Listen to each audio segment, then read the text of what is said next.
नमस्कार और स्वागत है आपका हमारे यहाँ। हर कहानी सिर्फ सुनी नहीं जाती बल्कि आपको भीतर तक महसूस होती है। अंधेरे की एक नई परत खोलती है। हर परछाई कुछ कहने की कोशिश करती है और हर मोड़ आपकी रूह तक सिहरन पहुंचा देता है। लेकिन एक बात याद रखना, इस अंधेरे सफ़र में अकेले मत चलिएगा। जो लोग हमारी कहानियाँ देखते हैं डरते भी हैं मगर सब्सक्राइब करना भूल जाते हैं। शायद वो डर उन्हें सब्सक्राइब बटन दबाने से भी रोक देता है। अगर आप भी ये सुन रहे हैं और ये वीडियो देख रहे हैं तो तुरंत सब्सक्राइब करिए, क्योंकि अगली कहानी आप तक तभी पहुंचेगी जब आप हमारे साथ जुड़ेंगे। तो तैयार हो जाइए, क्योंकि अब शुरू होती है फुसफुसाहट, जहां हर आवाज़ कुछ कहती है। ये जो कहानी मैं आपको सुनाने जा रही हूँ, ये महज एक कहानी नहीं है। ये एक ऐसा सच है जो मेरी रूह को आज भी कपा देता है। हम सब सोचते हैं ना कि हमारे जन्म का वक्त हमारी किस्मत तय कर देता है, पर कभी सोचा है कि अगर जन्म के समय ही कोई ऐसी निशानी हो जो बताए कि ये बच्ची साधारण नहीं है, कि इसके भीतर कुछ ऐसा छुपा है जो इंसानी फितरत से परे है। डर लगता है ना सोचकर ही। अगर आप इस चैनल पर नई हैं तो इसे सब्सक्राइब कर लीजिए, ताकि ऐसी कहानियां आपसे छूटे नहीं। और हाँ, कहानी खत्म होने पर मुझे ज़रूर बताइएगा कि कैसी लगी और आप इसे किस शहर से देख रही हैं। अपना नाम भी लिखिएगा ताकि मुझे पता चले कि मेरी कहानियां कहाँ कहाँ तक पहुँच रही हैं। मुझे पूरी उम्मीद है ये कहानी आपका दिल और दिमाग दोनों हिला देगी। तो चलिए शुरू करते हैं। मेरा नाम प्रिया है और ये कहानी है रूही की।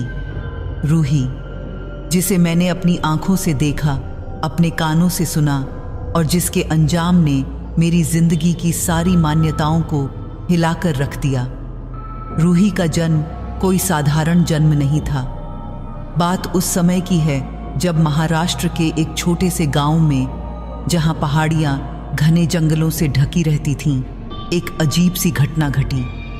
गांव के नाम की बात करूं तो वो अब नक्शे पर भी नहीं मिलता, पर पुरानी यादों में वो जगह आज भी जिंदा है। रूही की माँ शांता उस वक्त 9 महीने की गर्भवती थी। प्रसव की तारीख करीब थी और घर में सब तैयारियां चल रही थीं। शांता एक शांत और संयमी औरत थी।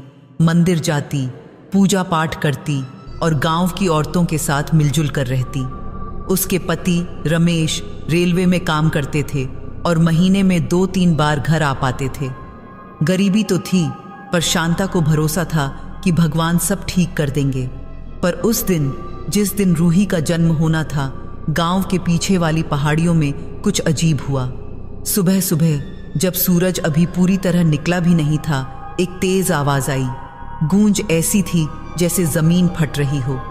लोग अपने अपने घरों से बाहर निकले और देखा कि पहाड़ की चट्टानों के बीच से पीले रंग का धुआं उठ रहा है, घना, गर्म और बदबूदार। गांव के बुजुर्गों ने फौरन पहचान लिया। गंधक, किसी ने कहा। पहाड़ में गंधक के फव्वारे फूट पड़े हैं। गंधक यानी सल्फर, वो पीली जहरीली चीज जो जमीन के भीतर से निकलती है और जिसकी बदबू सड़े हुए अंडों से भी बदतर होती है।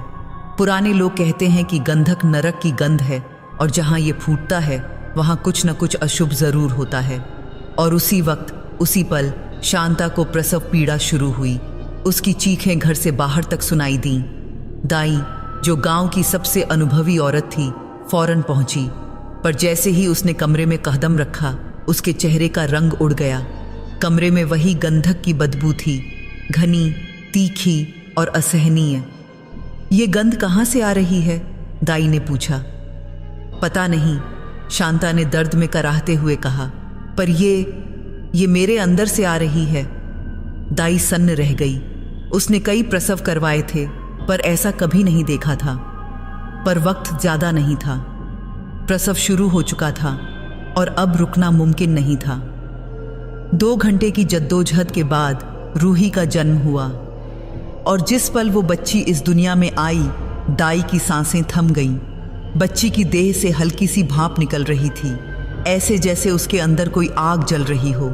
उसकी त्वचा सामान्य थी, पर उसकी आंखों में एक पीली चमक थी, ऐसी चमक जो किसी नवजात में नहीं होनी चाहिए।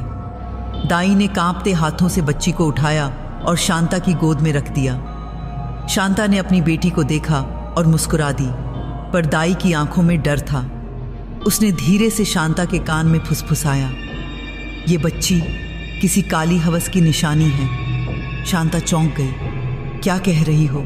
ये मेरी बेटी है। मैं जानती हूँ, दाई ने कहा, पर मैंने ऐसा जन्म पहले कभी नहीं देखा। गंधक का फूटना और ठीक उसी वक्त इस बच्ची का जन्म, ये इत्तेफाक नहीं हो सकता। इस बच्ची के भीतर कुछ है शांता, कुछ ऐसा जो इंसानी नहीं है। शांता ने अपनी बेटी को सीने से लगा लिया। चाहे जो हो, ये मेरी बेटी है। इसका नाम मैं रूही रखूंगी। रूही, एक कोमल प्यारा सा नाम, पर क्या ये नाम उसकी असलियत को छुपा सकता था? गांव में खबर फैल गई। लोग फुसफुसाने लगे। कोई कहता कि शांता ने किसी तांत्रिक से मिन्नतें की होंगी, कोई कहता कि ये बच्ची किसी श्राप का नतीजा है। पर शांता ने किसी की नहीं सुनी। उसने रूही को पाला, प्यार दिया और सामान्य बच्चों की तरह बड़ा किया। पर रूही सामान्य नहीं थी। जब वो 3 साल की हुई, तभी पहली बार उसकी अजीब शक्ति का पता चला। एक दिन गांव का एक कुत्ता उसके पास आया और घुर्राने लगा। रूही ने बस उसकी तरफ देखा और कुत्ता वहीं बैठ गया। उसकी आंखें शून्य हो गईं, जैसे किसी ने उसकी इच्छा शक्ति छीन ली हो। शांता ने यह देखा और उसकी रूह कांप गई। उसे याद आया दाई की बात, किसी काली हवस की निशानी। पर वो क्या कर सकती थी? रूही उसकी बेटी थी, उसका खून, उसका हिस्सा।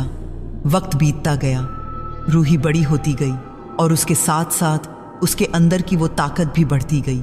पर शांता को एक बात का डर था। उसे पता था कि एक दिन रूही को सच्चाई का सामना करना पड़ेगा। उसे पता चलेगा कि वो कौन है और उसके भीतर क्या छुपा है। और जब वो दिन आएगा, तब क्या होगा? शांता को नहीं पता था, पर एक माँ के दिल में एक डर जरूर था। एक ऐसा डर जो उसे रात भर जगाए रखता। वो रूही को सोते हुए देखती और सोचती, क्या मेरी बेटी सच में मेरी है या फिर वो किसी और की है? और कहीं दूर उन्हीं पहाड़ों में जहाँ से गंधक का धुआं निकला था, एक काली आकृति मुस्कुराती, धुएं से बनी हुई पर बेहद असली। वो आकृति जानती थी कि रूही उसकी है, हमेशा से थी और हमेशा रहेगी, क्योंकि रूही का जन्म साधारण नहीं था। वो गंधक की कोख से पैदा हुई थी और गंधक कभी अपना हक नंगाना नहीं छोड़ता। रूही जब 7-8 साल की थी, तब तक गांव के लोग उससे थोड़ा दूर रहने लगे थे। कोई साफ साफ कुछ नहीं कहता था, पर नज़रों में एक अजीब सा डर दिखता था। बच्चे उसके साथ खेलने से कतराते, औरतें उसकी माँ से बात करते समय नज़रें चुराती और मर्दों की नज़रें कुछ और ही कहानी कहती थीं। शांता को ये सब दिखता था। उसे अपनी बेटी की तकलीफ़ समझ आती थी, पर वो कर भी क्या सकती थी। उसने रूही को शहर भेजने का फैसला किया। उसके पति रमेश मुंबई में थे और वहीं एक छोटे से स्कूल में रूही का दाखिला करवा दिया गया। शहर में रूही को एक नई शुरुआत मिली। वहाँ कोई उसके जन्म के बारे में नहीं जानता था, न ही उस गंधक के फव्वारे के बारे में। पर रूही जो थी, वो तो नहीं बदली थी। जैसे जैसे वो बड़ी होती गई, उसका रूप निखरता गया। 16-17 साल की उम्र तक आते आते रूही एक खूबसूरत लड़की बन चुकी थी। लंबे काले बाल, गेहुआ रंग और वो आंखें जिनमें अब भी कभी कभी वो पीली चमक दिख जाती थी।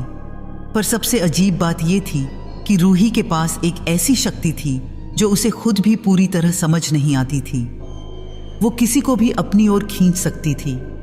उसकी चाल में, उसकी सांसों में, उसकी नज़रों में कुछ ऐसा था जो लोगों को, खासकर मर्दों को, घुटनों पर ला देता था। कॉलेज में लड़के उसके पीछे पागल रहते। कोई उससे दोस्ती करना चाहता, कोई उसे प्रपोज करता, कोई बस दूर से ताकता रहता। पर रूही किसी को भाव नहीं देती थी। वो जानती थी कि ये सब नकली है। लोग उसे नहीं, बस उस अजीब खिंचाव को महसूस करते थे जो उसके अंदर से निकलता था। पर एक बात और थी, रूही की एक कमजोरी भी थी, एक ऐसी कमजोरी जो उसे डराती थी। जब भी वो गुस्सा होती उसकी त्वचा गर्म हो जाती, ऐसे जैसे उसके भीतर कोई गंधक उबल रहा हो। उसके हाथ जलने लगते, उसका चेहरा तप जाता और उसे ऐसा लगता जैसे उसके अंदर कोई आग भड़क रही है। वो खुद को शांत करने की कोशिश करती, पर यह आसान नहीं था। एक बार कॉलेज में एक लड़के ने उसे छेड़ा, बेहुदा बातें की, हाथ पकड़ने की कोशिश की। रूही ने पहले तो खुद को संभाला, पर जब वो लड़का नहीं माना तो रूही का गुस्सा फूट पड़ा। उसने उस लड़के की कलाई पकड़ी और अगले ही पल वो लड़का चीखने लगा।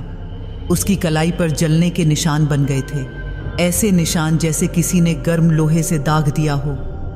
रूही खुद हैरान रह गई। उसने अपने हाथों को देखा, वो सामान्य दिख रहे थे, पर उन्हें छूने पर वो जलते हुए महसूस हो रहे थे।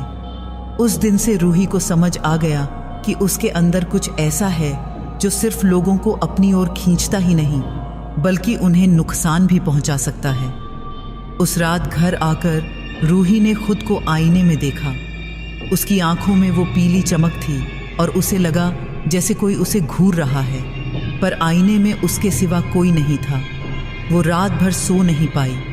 उसे बेचैनी हो रही थी, जैसे कुछ होने वाला हो। और फिर अगले दिन कुछ ऐसा हुआ जिसने रूही की जिंदगी को पूरी तरह बदल दिया। उसकी मुलाकात एक बूढ़े तांत्रिक से हुई। ये तांत्रिक, जिसका नाम भैरव बाबा था, कॉलेज के पास वाले मंदिर में रहता था। वो एक अजीब सा आदमी था, लंबी सफ़ेद दाढ़ी, रुद्राक्ष की मालाएं और माथे पर लाल तिलक। लोग कहते थे कि वो एक सिद्ध तांत्रिक है जो भूत प्रेत से लेकर टोने टोटके तक सब कुछ जानता है। रूही उस दिन मंदिर गई थी, पता नहीं क्यों, पर उसे लगा कि शायद वहां उसे कुछ शांति मिल जाए। वो मंदिर में बैठी थी, आंखें बंद किए, जब अचानक उसे किसी की नज़रों का एहसास हुआ। उसने आंखें खोलीं तो देखा कि भैरव बाबा उसे घूर रहा है, पर उसकी नज़रों में कोई वासना नहीं थी। उसमें डर था, गहरा, असली डर। भैरव बाबा धीरे धीरे रूही के पास आया और फुसफुसाया, तेरे भीतर कोई औरत नहीं, एक अधूरी चुड़ैल है जो अपनी इच्छा पूरी करने के लिए तुझे इस्तेमाल करेगी। रूही चौंक गई। आप क्या कह रहे हैं? मैं वो कह रहा हूं जो मुझे दिख रहा है, भैरव बाबा ने कहा। तेरे जन्म के समय कुछ हुआ था, है ना? गंधक, धुआं, कुछ ऐसा जो सामान्य नहीं था। रूही की सांस रुक गई। उसने कभी अपने जन्म के बारे में किसी को बताया नहीं था, फिर ये आदमी कैसे जानता था? तू अभी तक बची हुई है क्योंकि वो अभी तक सो रही है, भैरव बाबा ने कहा, पर जल्द ही वो जागेगी, और जब वो जागेगी तो तेरा जीवन तेरा नहीं रहेगा, तू उसकी कठपुतली बन जाएगी। कौन? रूही ने कांपते हुए पूछा। कौन जागेगी? भैरव बाबा ने आसमान की तरफ देखा। गंधक की पिशाचिनी, वो जो तेरे अंदर छुपी है, वो तुझसे कुछ चाहती है रूही, और जब तक तू उसे वो नहीं देगी, वो तुझे चैन से नहीं रहने देगी। रूही को समझ नहीं आया। उसने भैरव बाबा से और सवाल करने चाहे, पर वो बूढ़ा आदमी मुड़ गया और चला गया, सिर्फ इतना कहते हुए, सावधान रह बेटी, जब सपने आने लगे तो समझ जाना कि वो आ गई है। उस रात रूही को पहला सपना आया। वो एक अंधेरी जगह में खड़ी थी, चारों तरफ धुआं ही धुआं था, काला, घना और बेहद गर्म। और उस धुएं के बीच से एक आकृति निकली, एक औरत की आकृति, पर वो कोई सामान्य औरत नहीं थी। वो धुएं से बनी हुई थी, उसकी आंखें पीली चमक रही थीं और उसके होंठों पर एक भयानक मुस्कान थी। उस औरत ने रूही की तरफ देखा और धीमी गहरी आवाज में कहा, तुझे बस एक सुगंध चाहिए, बाकी मैं कर दूंगी। रूही चीखना चाहती थी पर आवाज नहीं निकली। वो भागना चाहती थी पर उसके पैर जम गए थे। धुएं वाली औरत उसके और करीब आई। उसने रूही के चेहरे को छुआ। उसकी उंगलियां जलती हुई थीं, पर रूही हिल नहीं सकती थी। तू मेरी है रूही, उस औरत ने फुसफुसाया। हमेशा से थी और हमेशा रहेगी, और जल्द ही तू खुद अपनी मर्जी से मेरे पास आएगी, क्योंकि तू भी वो चाहती है जो मैं चाहती हूँ। क्या? रूही ने कांपते हुए पूछा। मैं क्या चाहती हूँ? धुएं वाली औरत हंसी। उसकी हंसी गूंजती रही और रूही की आंखें खुल गईं। वो अपने बिस्तर पर थी, पसीने से लथपथ। उसका दिल तेजी से धड़क रहा था। उसने अपने चारों तरफ देखा। कमरा सामान्य था, कोई धुआं नहीं, कोई औरत नहीं, पर उसे अभी भी उस औरत की आवाज सुनाई दे रही थी। तुझे बस एक सुगंध चाहिए। रूही ने अपने हाथों को देखा। वो ठीक थे, पर उसे लग रहा था जैसे कुछ बदल गया है, जैसे उसके अंदर कुछ जाग गया है। और वो सही थी, क्योंकि उस रात के बाद से रूही के सपने बदल गए। वो हर रात उसी धुएं वाली औरत को देखती और हर बार वो औरत उसे कुछ न कुछ कहती। कभी वो कहती कि रूही को ताकत मिलेगी, कभी वो कहती कि रूही को सब कुछ मिलेगा जो वो चाहती है, और कभी वो बस हंसती रहती। रूही घबरा गई थी। उसने अपनी माँ को बताना चाहा, पर कैसे बताती कि उसे एक धुएं वाली औरत के सपने आ रहे हैं, कि वो औरत उससे कुछ मांग रही है। रूही अब 20 साल की हो चुकी थी। कॉलेज की पढ़ाई खत्म होने वाली थी और उसके बाद की जिंदगी के बारे में सोचकर वो थोड़ी परेशान रहने लगी थी। उसकी माँ शांता चाहती थी कि रूही की शादी हो जाए, कोई अच्छा लड़का मिल जाए, पर रूही को पता था कि ये आसान नहीं होगा। कौन ऐसी लड़की से शादी करना चाहेगा जिसके अंदर इतने राज छुपे हों? पर किस्मत को कुछ और ही मंजूर था। एक दिन कॉलेज की लाइब्रेरी में रूही किताबों के बीच खोई हुई थी। वो साइकोलॉजी की कोई किताब पढ़ रही थी, जब अचानक उसे किसी की नज़रों का एहसास हुआ। उसने सिर उठाकर देखा तो सामने एक लड़का खड़ा था। लंबा, सांवला, घुंघराले बाल और गहरी काली आंखें। उसके चेहरे पर एक शांत, गंभीर भाव था। वो लड़का बस रूही को देख रहा था, पर उसकी नज़रों में वो भूख नहीं थी जो रूही ने दूसरे लड़कों की आंखों में देखी थी। उसकी नज़रों में एक जिज्ञासा थी, एक सवाल। रूही थोड़ी बेचैन हो गई। कुछ चाहिए? उसने पूछा। लड़का मुस्कुराया।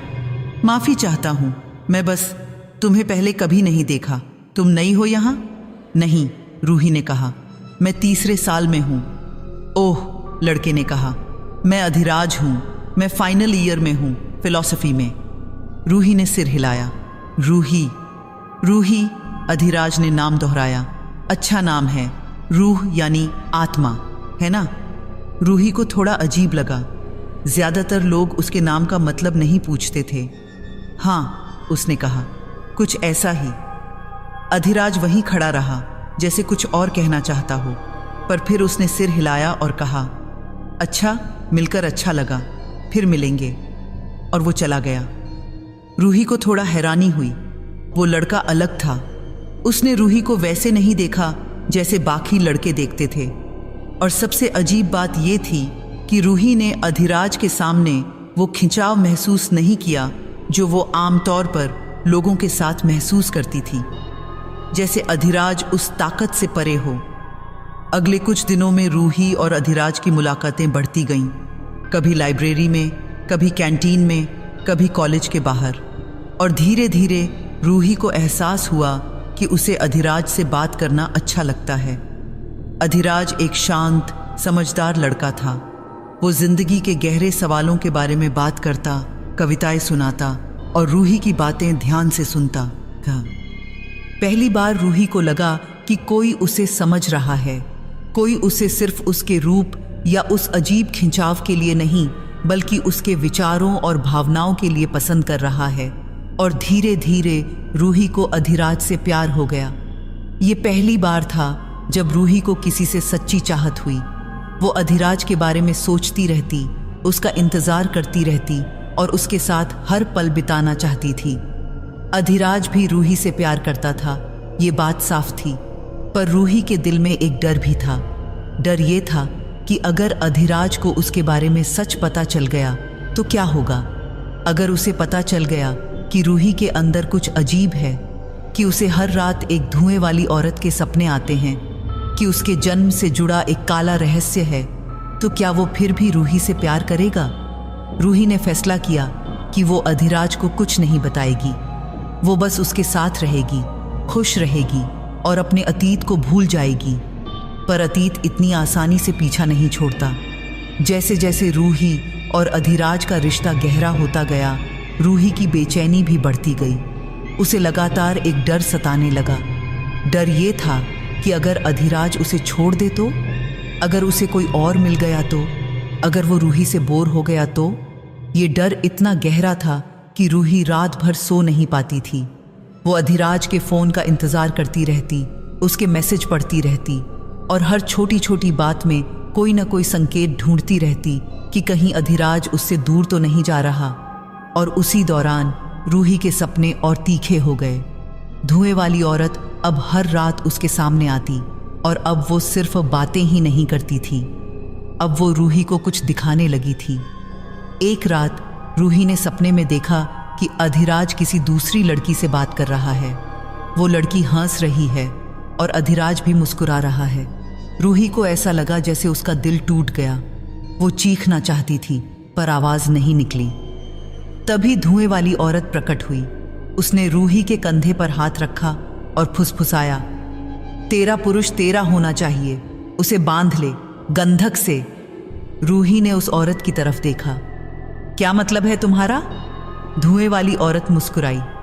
तू चाहती है कि अधिराज हमेशा तेरे साथ रहे, है ना? कि वो कभी तुझे छोड़कर न जाए, कि वो सिर्फ तेरा हो? रूही ने सिर हिलाया। हाँ, पर यह कैसे संभव है? ये संभव है, धुएं वाली औरत ने कहा। तुझे बस एक चीज चाहिए, एक सुगंध, एक ऐसी सुगंध जो मन, देह और आत्मा को बांध देती है। मैं तुझे वो सुगंध दे सकती हूं। रूही को डर लगा, पर इसकी कीमत क्या होगी? धुएं वाली औरत हंसी। कीमत? तू पहले तो सुगंध ले, कीमत की बात बाद में करेंगे। रूही उस रात जागी तो उसका दिल बुरी तरह धड़क रहा था। वो परेशान थी।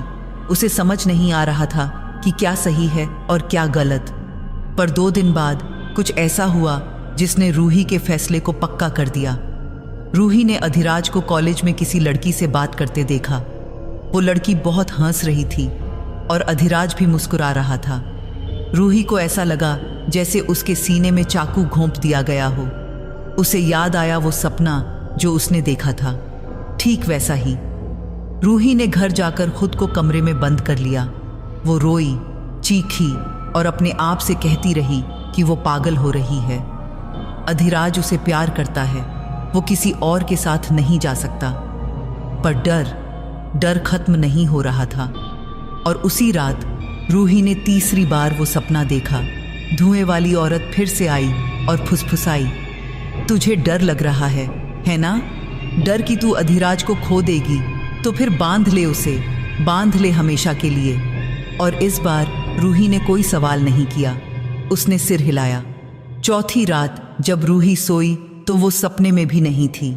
उसकी आंखें खुलीं तो वो अपने बिस्तर पर थी, पर कमरे में एक अजीब गर्माहट थी।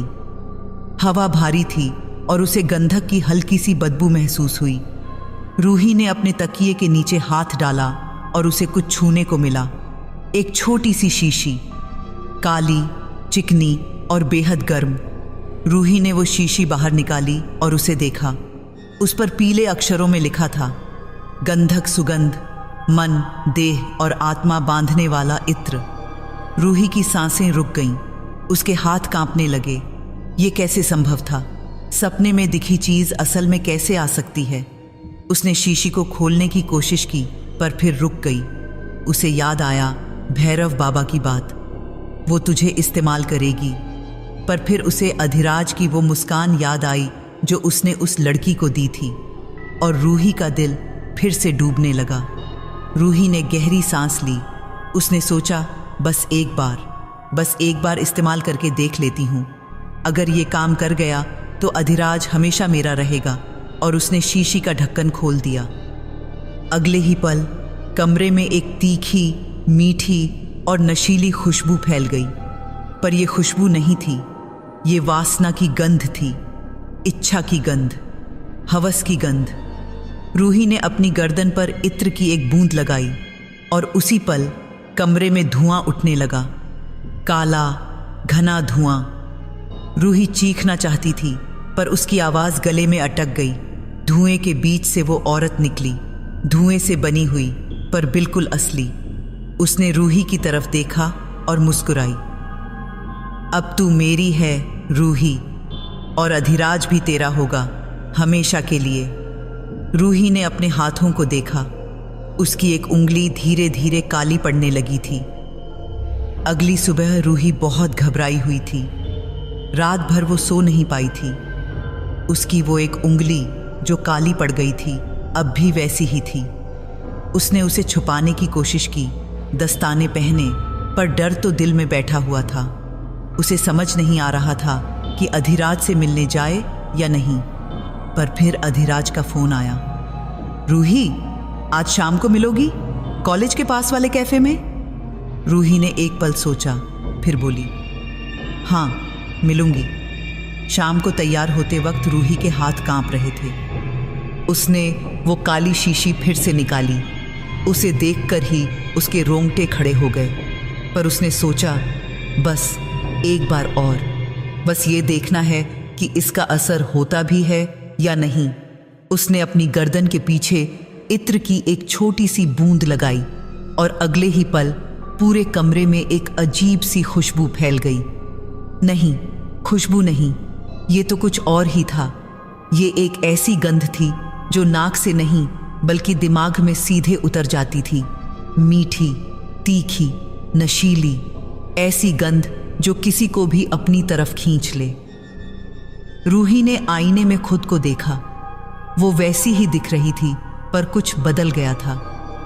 उसकी आंखों में एक अजीब चमक थी और उसके चेहरे पर एक ऐसा भाव था जो पहले कभी नहीं था, जैसे वो किसी और ने कब्जा कर लिया हो। रूही कैफे पहुंची तो अधिराज पहले से वहां बैठा था। उसने रूही को देखा और मुस्कुराया, हाय रूही। पर जैसे ही रूही उसके पास पहुंची, अधिराज का चेहरा बदल गया। उसकी मुस्कान धीरे धीरे फीकी पड़ गई। उसकी आंखों में एक अजीब सी चमक आ गई और वो बस रूही को घूरने लगा। अधिराज, रूही ने कहा, तुम ठीक हो? अधिराज ने कुछ नहीं कहा। वो बस रूही को देखता रहा, जैसे सम्मोहित हो गया हो। फिर धीरे धीरे जैसे किसी ने उसे खींचा हो, वो उठा और रूही के पास आ गया, बहुत करीब। तुम आज बहुत अलग लग रही हो, अधिराज ने फुसफुसाया। उसकी आवाज भारी थी और उसकी सांसें तेज हो गई थीं। रूही को समझ नहीं आया कि खुश हो या डरे। अधिराज का ये व्यवहार सामान्य नहीं था। वो हमेशा शांत और संयमी रहता था, पर आज कुछ और ही था। अधिराज ने रूही का हाथ पकड़ा। उसकी पकड़ मजबूत थी, जैसे वो रूही को जाने ही न दे। रूही, मुझे नहीं पता क्या हो रहा है, पर मैं तुम्हारे बिना नहीं रह सकता, बिल्कुल नहीं। रूही की सांस रुक गई। अधिराज ने पहले कभी ऐसी बातें नहीं कही थीं। वो हमेशा संयमित रहता था, अपने शब्दों का ध्यान रखता था, पर आज वो जैसे किसी और ही दुनिया में था। अधिराज, बैठो, रूही ने कहा, लोग देख रहे हैं। पर अधिराज ने सुना ही नहीं। उसने रूही का चेहरा अपने हाथों में लिया और उसकी आंखों में देखा। तुम मेरी हो रूही, सिर्फ मेरी, और मैं तुम्हारा हूं हमेशा के लिए। रूही को अजीब लग रहा था। एक तरफ तो उसे खुशी हो रही थी कि अधिराज उससे इतना प्यार कर रहा है, पर दूसरी तरफ उसे डर भी लग रहा था। ये प्यार नहीं था, ये कुछ और था, जैसे अधिराज उसका गुलाम बन गया हो। उस शाम जब रूही घर लौटी तो उसे अपनी दूसरी उंगली भी काली होती दिखी। रूही घबरा गई। उसने फौरन वो शीशी निकाली और उसे देखा। शीशी पहले से थोड़ी खाली हो चुकी थी और उस पर अब एक नया वाक्य लिखा हुआ था, पीले धुएं में, हर बूंद की कीमत तू अपनी आत्मा से चुकाएगी। रूही की रूह कांप गई।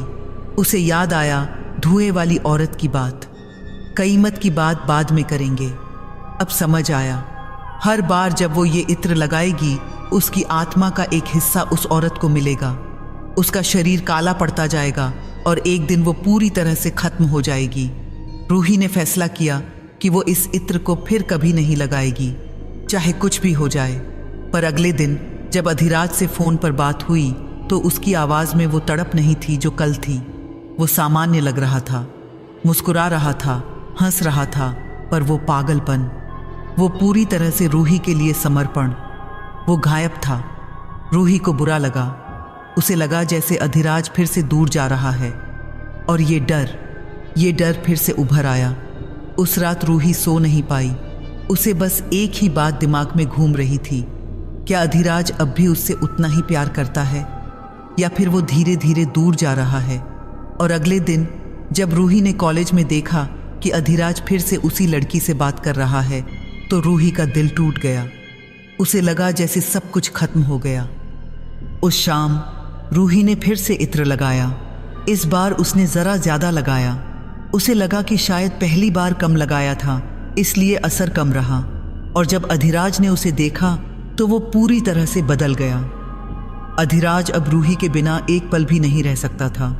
वो हर वक्त उसके पास रहना चाहता, उससे बात करना चाहता, उसे छूना चाहता। उसकी आंखों से नींद गायब हो गई।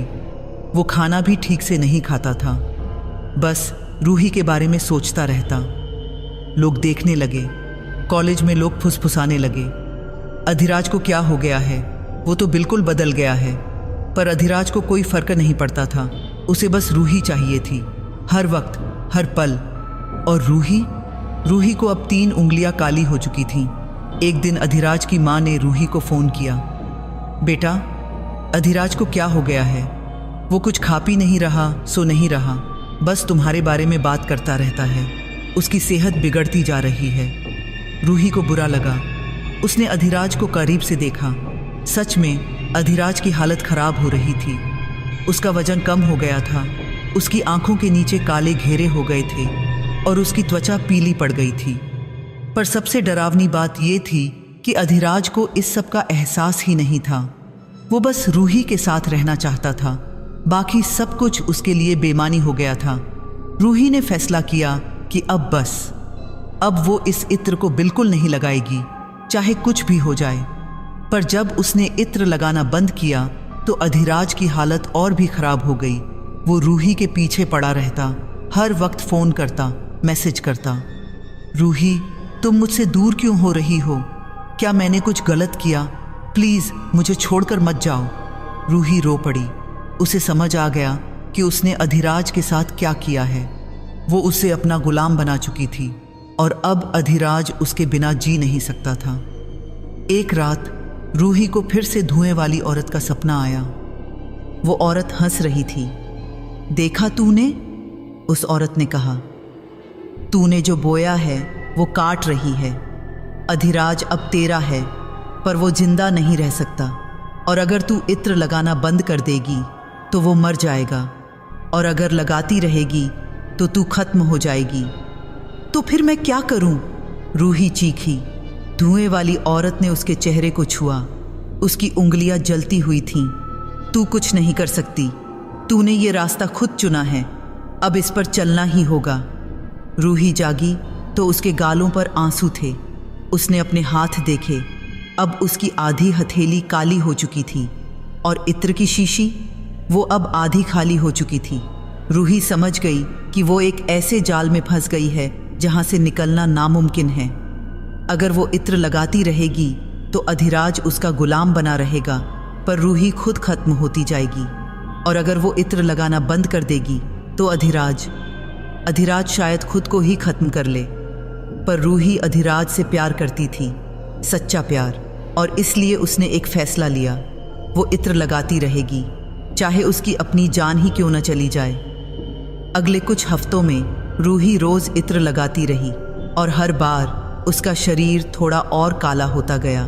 पहले उंगलियां, फिर हाथ, फिर पैर। उसके होंठ काले पड़ने लगे। उसकी पीठ पर धुएं जैसे निशान बनने लगे और उसकी आंखों में वो पीली चमक और तेज होती गई। रूही ने दस्ताने पहनना शुरू किया, पूरी बांह के कपड़े पहनने लगी और लोगों से दूर रहने लगी।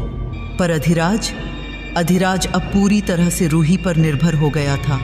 वो मुरझाता जा रहा था, उसका शरीर कमज़ोर होता जा रहा था, पर उसकी आंखों में सिर्फ रूही थी।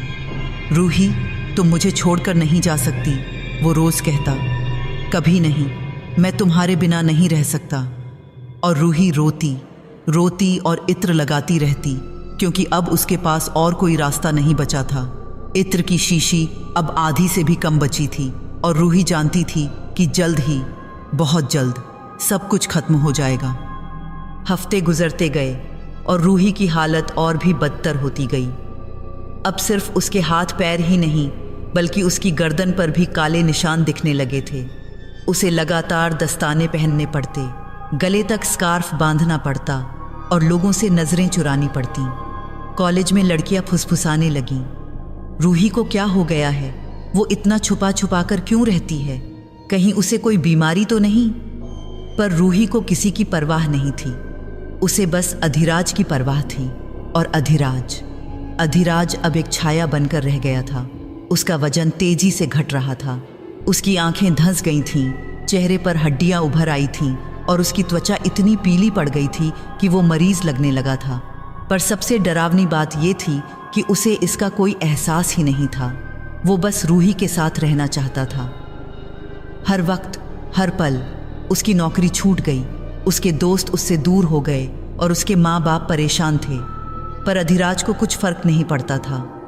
रूही, वो रोज़ कहता, तुम मेरी जिंदगी हो, मेरी सांस हो, तुम्हारे बिना मैं कुछ भी नहीं हूँ। और हर बार जब वो ये कहता, रूही का दिल टूटता, क्योंकि उसे पता था कि ये प्यार नहीं था, ये श्राप था। एक ऐसा श्राप जो उसने खुद अधिराज पर डाला था। एक रात रूही अपने कमरे में अकेली बैठी थी। उसने अपने हाथों को देखा, वो पूरी तरह से काले हो चुके थे, ऐसे जैसे उन पर कोयले की परत चढ़ गई हो। उसने अपने पैर देखे, वो भी काले थे। उसने आईने में खुद को देखा, उसके होंठ काले पड़ चुके थे, उसकी गर्दन पर काली नसें उभर आई थीं और उसकी पीठ पर एक बड़ा सा धुएं जैसा निशान बन गया था। रूही रो पड़ी। उसने अपने चेहरे को हाथों में छुपा लिया और जोर जोर से रोने लगी। मैंने क्या कर दिया? मैंने अपने साथ क्या कर दिया? तभी उसे फिर से उस औरत की आवाज़ सुनाई दी, धुएं वाली औरत की। पर इस बार वो सपने में नहीं थी, वो असल में थी। रूही ने सिर उठाकर देखा, कमरे के कोने में धुआं उठने लगा, काला घना धुआं। और उस धुएं से वो औरत निकली, वही पीली आंखें, वही भयानक मुस्कान।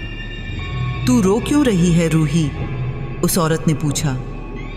तूने तो वो पा लिया जो तू चाहती थी। अधिराज तेरा है, पूरी तरह से तेरा। ये मैं नहीं चाहती थी, रूही चीखी। मैं चाहती थी कि वो मुझसे प्यार करे, मेरा गुलाम नहीं बने। तुमने मुझे धोखा दिया। धुएं वाली औरत हंसी। उसकी हंसी बर्फ की तरह ठंडी थी। मैंने तुझे कोई धोखा नहीं दिया रूही, तूने खुद ये चुना, तूने खुद वो इत्र लगाया। मैंने तो बस तुझे रास्ता दिखाया। पर मैं नहीं जानती थी कि ऐसा होगा। रूही रोई। तू जानती थी, धुएं वाली औरत ने कहा। तेरे दिल की गहराइयों में तू जानती थी, पर तूने अपनी आंखें बंद कर लीं, क्योंकि तू डरती थी कि अधिराज तुझे छोड़ देगा, डरती थी कि तू अकेली रह जाएगी, और इस डर ने तुझे अंधा कर दिया। रूही ने अपने हाथों से अपना चेहरा ढक लिया। वो जानती थी कि धुएं वाली औरत सही कह रही है। उसने खुद ये चुना था और अब उसे इसकी कीमत चुकानी होगी। कितना वक्त बचा है? रूही ने पूछा। धुएं वाली औरत ने इत्र की शीशी की तरफ इशारा किया। वो अब लगभग खाली हो चुकी थी, बस कुछ बूंदें बची हैं, और जब वो खत्म हो जाएगी तू भी खत्म हो जाएगी। और अधिराज? रूही ने पूछा। उसका क्या होगा? धुएं वाली औरत ने कंधे उचकाए। वो भी मर जाएगा, तेरे बिना वो जी नहीं पाएगा। तूने उसे इतना बांध दिया है कि अब वो तेरे बिना सांस भी नहीं ले सकता। रूही की आंखों में नए आंसू आ गए। तो फिर मैं क्या करूं? मैं अधिराज को नहीं मरने दे सकती। धुएं वाली औरत उसके पास आई। उसने रूही के चेहरे को अपने हाथों में लिया। उसकी उंगलियां जलती हुई थीं, पर रूही को अब कोई दर्द महसूस नहीं होता था। तू कुछ नहीं कर सकती, उस औरत ने फुसफुसाया। तूने जो बोया है वो काटना ही होगा। तेरी कहानी अब खत्म होने वाली है रूही, और जल्द ही तू मेरा हिस्सा बन जाएगी, हमेशा के लिए। और वो औरत धुएं में गायब हो गई। अगले कुछ दिन रूही ने इत्र लगाना बंद करने की कोशिश की, पर अधिराज की हालत इतनी खराब हो गई कि उसे हॉस्पिटल में भर्ती करना पड़ा। डॉक्टरों ने कहा कि उसे कोई शारीरिक बीमारी नहीं है, पर उसका शरीर जैसे काम करना बंद कर रहा है, जैसे उसने जीने की इच्छा ही खो दी हो। रूही अधिराज के पास गई। वो बिस्तर पर लेटा हुआ था, कमजोर, पीला और लगभग बेजान। पर जैसे ही उसने रूही को देखा, उसकी आंखों में एक चमक आई। रूही, उसने कमजोर आवाज में कहा, तुम आ गई। मैं तुम्हारे बिना नहीं रह सकता। रूही ने उसका हाथ पकड़ा। मैं यहीं हूं अधिराज, मैं कहीं नहीं जा रही। पर अधिराज की आंखें धीरे धीरे बंद होने लगीं। डॉक्टरों ने कहा कि अगर जल्द ही उसकी हालत नहीं सुधरी तो रूही समझ गई, उसे इत्र लगाना होगा, चाहे कुछ भी हो जाए। उस रात रूही ने फिर से इत्र लगाया और इस बार उसने बहुत ज्यादा लगाया, लगभग आधी शीशी। अगले दिन जब वो अधिराज से मिलने गई तो उसकी हालत बेहतर हो चुकी थी। वो फिर से मुस्कुरा रहा था, बात कर रहा था, पर उसकी आंखों में वो पागलपन वापस आ गया था। और रूही की पूरी कलाई काली हो चुकी थी। घर आकर रूही ने आईने में खुद को देखा। उसका चेहरा अब सामान्य नहीं रह गया था। उसकी आंखों में वो पीली चमक इतनी तेज हो गई थी कि वो अंधेरे में भी चमकती थी। उसकी त्वचा से हल्की हल्की भाप निकल रही थी और उसे गंधक की बदबू आ रही थी। रूही समझ गई कि अब बहुत कम वक्त बचा है। उसने अपनी माँ को फ़ोन किया। माँ, मुझे तुमसे कुछ कहना है। शांता घबरा गई। क्या हुआ बेटा? तेरी आवाज़ इतनी कमज़ोर क्यों है? रूही रोने लगी। माँ, मैंने बहुत बड़ी गलती की है और अब मुझे इसकी कीमत चुकानी होगी। क्या बोल रही है तू? शांता ने पूछा। मैं अभी आती हूँ। पर रूही ने फ़ोन काट दिया। वो जानती थी कि अब माँ भी कुछ नहीं कर सकती। उसने इत्र की शीशी देखी। अब बस कुछ बूंदें बची थीं और रूही जानती थी कि जल्द ही, बहुत जल्द, वो आखिरी बूंद आएगी। उस रात रूही को फिर से सपना आया। वो उसी अंधेरी जगह में थी जहां धुआं था, पर इस बार वो अकेली नहीं थी। वहां और भी औरतें थीं, कई सारी औरतें, सब काली, सब धुएं से बनी हुई और सब रूही की तरफ देख रही थीं। धुएं वाली औरत आगे आई। ये सब तेरी बहनें हैं रूही। ये सब भी कभी तेरी तरह ही थीं, इंसान थीं, पर उन्होंने भी वही गलती की जो तूने की, और अब वो सब मेरा हिस्सा हैं, हमेशा के लिए। रूही कांपने लगी। मैं ऐसा नहीं बनना चाहती। पर तू बनेगी, धुएं वाली औरत ने कहा। जल्द ही, बहुत जल्द। और सब औरतें हंसने लगीं। उनकी हंसी गूंजती रही और रूही चीखती रही। अगली सुबह जब रूही जागी तो उसे पता चल गया कि अब वक्त आ गया है। उसकी पूरी बांह काली हो चुकी थी। उसके पैर भी पूरी तरह से काले हो गए थे और उसकी पीठ पर वो धुएं जैसा निशान इतना बड़ा हो गया था कि वो उसकी पूरी पीठ पर फैल गया था। रूही ने इत्र की शीशी उठाई। अब बस 2 बूंदें बची थीं, 2 बूंदें, और फिर सब कुछ खत्म। रूही ने गहरी सांस ली। उसने अधिराज को देखा जो उसके पास बैठा हुआ था। वो उसे प्यार से देख रहा था, पर उसकी आंखों में वो पागलपन था, वो पागलपन जो रूही ने उसमें डाला था। रूही ने फैसला कर लिया। उसने आखिरी 2 बूंदें लगाने का फैसला किया, क्योंकि वो अधिराज को नहीं मरने देना चाहती थी, चाहे उसकी अपनी जान ही क्यों न चली जाए। उस रात रूही अपने कमरे में अकेली खड़ी थी। उसके हाथ में वो काली शीशी थी। अब बस 2 बूंदें बची थीं, 2 आखिरी बूंदें। रूही ने आईने में खुद को देखा। वो पहचान में नहीं आ रही थी।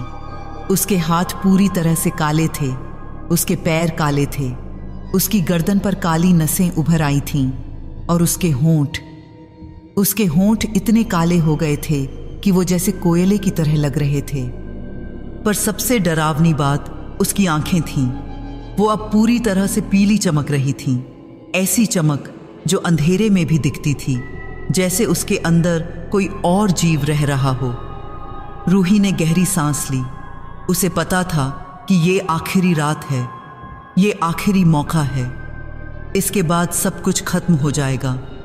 उसने अधिराज के बारे में सोचा। वो अभी अपने घर पर था, शायद सो रहा होगा या शायद जाग रहा होगा, रूही के बारे में सोचते हुए। रूही को बुरा लगा। उसे लगा कि उसने अधिराज के साथ क्या किया है, पर अब रुकना मुमकिन नहीं था। रूही ने शीशी का ढक्कन खोला। उसमें से वही गंधक की तीखी बदबू आई, पर इस बार बदबू और भी तेज थी, जैसे नरक ही खुल गया हो। रूही ने एक बूंद अपनी गर्दन पर लगाई। अगले ही पल पूरा कमरा आग की तरह तप गया। दीवारें जलने लगीं, खिड़कियां कांपने लगीं और हवा इतनी गर्म हो गई कि सांस लेना मुश्किल हो गया। रूही चीखना चाहती थी, पर उसकी आवाज़ नहीं निकली। उसने अपनी कलाई देखी। वो पूरी तरह से काली हो चुकी थी। अब सिर्फ कलाई नहीं, बल्कि उसकी पूरी बाँह। और फिर कमरे में धुआं उठने लगा, काला घना धुआं, और उस धुएं से वो औरत निकली, धुएं वाली औरत। पर इस बार वो अकेली नहीं थी, उसके साथ और भी औरतें थीं। वो सब औरतें जो रूही ने सपने में देखी थीं, सब काली, सब धुएं से बनी हुई, और सब रूही की तरफ देख रही थीं। धुएं वाली औरत मुस्कुराई। आ गई तू आखिरकार, अब बस एक बूंद और बची है। रूही ने सिर हिलाया। नहीं, मैं नहीं लगाऊंगी, मैं नहीं बनना चाहती तुम्हारी तरह। धुएं वाली औरत हंसी। तुझे लगानी होगी रूही, क्योंकि अगर तूने नहीं लगाई तो अधिराज मर जाएगा, और तू उसे नहीं मरने दे सकती है ना। रूही रो पड़ी। मुझसे ये क्यों कर रही हो तुम? मैंने तुम्हारा क्या बिगाड़ा? धुएं वाली औरत उसके पास आई। उसने रूही के चेहरे को छुआ। तूने कुछ नहीं बिगाड़ा रूही, तू बस वो बन रही है जो तू हमेशा से थी। तू भूल गई? तेरा जन्म गंधक के साथ हुआ था। तू हमेशा से मेरी थी। मैं तो बस तुझे घर ले जा रही हूं। रूही को याद आया उसका जन्म, वो गंधक के फव्वारे, वो पीली चमक उसकी आंखों में। दाई की बात, ये बच्ची किसी काली हवस की निशानी है। रूही समझ गई, उसकी किस्मत पहले से ही लिखी हुई थी। वो हमेशा से इसी दिन के लिए बनी थी। पर मैं इंसान हूं, रूही ने कहा। मैं तुम्हारी तरह नहीं हूं। धुएं वाली औरत ने सिर हिलाया। अब तक तो नहीं थी, पर जल्द ही होगी, बस एक बूंद और उस औरत ने जबरदस्ती रूही के हाथ में शीशी थमा दी। रूही ने शीशी को देखा। आखिरी बूंद, आखिरी मौका। उसने सोचा, अगर मैं ये नहीं लगाऊंगी तो अधिराज मर जाएगा, पर अगर मैं लगाऊंगी तो मैं खत्म हो जाऊंगी। और फिर उसे एक विचार आया, एक साय आखिरी विचार।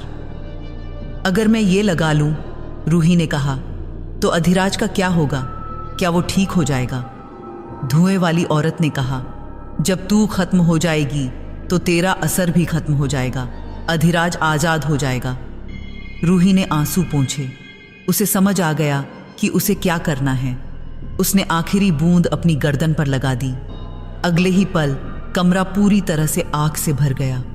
लपटें छत तक पहुंच गईं, दीवारें पिघलने लगीं और रूही चीखने लगी।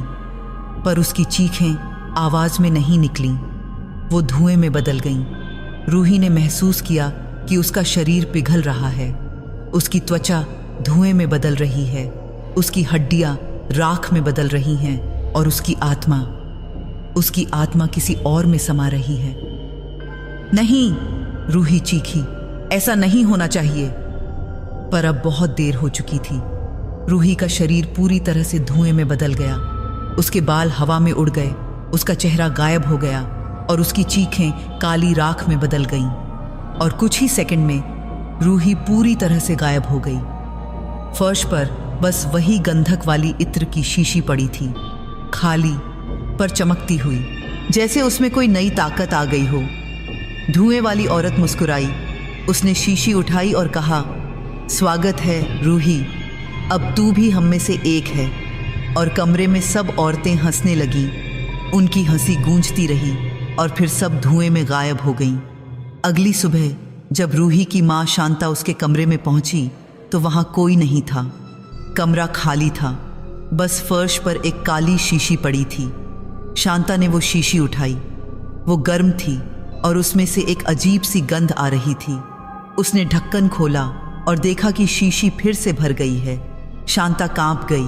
उसे समझ आ गया कि रूही का क्या हुआ है। उसने शीशी को जमीन पर पटक दिया, पर वो टूटी नहीं। वो बस वहीं पड़ी रही, चमकती हुई। और उसी दिन अधिराज की हालत अचानक से सुधर गई। वो हॉस्पिटल में था और डॉक्टर हैरान थे। ये चमत्कार है, उन्होंने कहा। इसकी हालत तो बहुत खराब थी, पर अचानक से सब ठीक हो गया। पर अधिराज को कुछ याद नहीं था। उसे रूही याद नहीं थी, उसका प्यार याद नहीं था, कुछ भी नहीं। जैसे उसकी यादों से रूही को मिटा दिया गया हो। अधिराज ने पूछा, मुझे यहाँ क्यों भर्ती किया गया था? डॉक्टर ने कहा, तुम बहुत बीमार थे, पर अब तुम ठीक हो। अधिराज मुस्कुराया, अच्छा है, मुझे घर जाना है। और उसी रात अधिराज अपने घर चला गया, सामान्य जिंदगी में वापस, जैसे कुछ हुआ ही न हो। पर रूही कहीं नहीं थी। वो गायब हो गई थी। लोगों ने उसे ढूंढा, पुलिस को रिपोर्ट की, पर कोई सुराग नहीं मिला। रूही जैसे हवा में गायब हो गई थी। शांता जानती थी कि उसकी बेटी का क्या हुआ है, पर वो किसी को कैसे बताती कि उसकी बेटी धुएं में बदल गई, कि वो अब एक पिशाचिनी बन गई है। समय बीतता गया, महीने गुजरे, और फिर एक दिन एक नई लड़की को वो शीशी मिली। वो एक कॉलेज की लड़की थी। उसका नाम निधि था, और उसे भी अपने प्रेमी से डर था कि वो उसे छोड़ देगा। एक रात निधि के कमरे में अचानक वो शीशी प्रकट हुई। उसके तकिए के नीचे, काली, चिकनी और गर्म। निधि ने उसे उठाया और पढ़ा, गंधक सुगंध, मन, देह और आत्मा बांधने वाला इत्र। निधि को अजीब लगा। उसने सोचा, ये कहाँ से आया? पर फिर उसे अपने प्रेमी की याद आई और उसका डर। उसने सोचा, बस एक बार लगाकर देख लेती हूँ। और उसने शीशी का ढक्कन खोल दिया। कमरे में गर्माहट फैल गई, और कहीं दूर किसी अंधेरे कोने में धुएं की एक औरत मुस्कुराई। उस औरत के चेहरे पर रूही की झलक थी, पर अब रूही नहीं थी। वो एक पिशाचिनी बन चुकी थी, एक ऐसी पिशाचिनी जो हमेशा के लिए उस इत्र में कैद थी।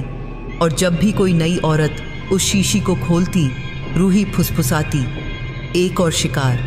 दोस्तों, ये थी रूही की कहानी, गंधक की औरत की कहानी। एक ऐसी कहानी जो हमें सिखाती है कि प्यार और हवस में फ़र्क होता है, कि डर से लिए गए फैसले हमें बर्बाद कर सकते हैं, और कि कुछ चीज़ें ऐसी होती हैं जो कभी ख़त्म नहीं होती। अगर आपको ये कहानी अच्छी लगी तो कमेंट में ज़रूर बताइएगा। और हाँ, अगर कभी आपको कोई अजीब सी काली शीशी मिले तो उसे कभी मत खोलिएगा, क्योंकि हो सकता है रूही आपका इंतज़ार कर रही हो। धन्यवाद।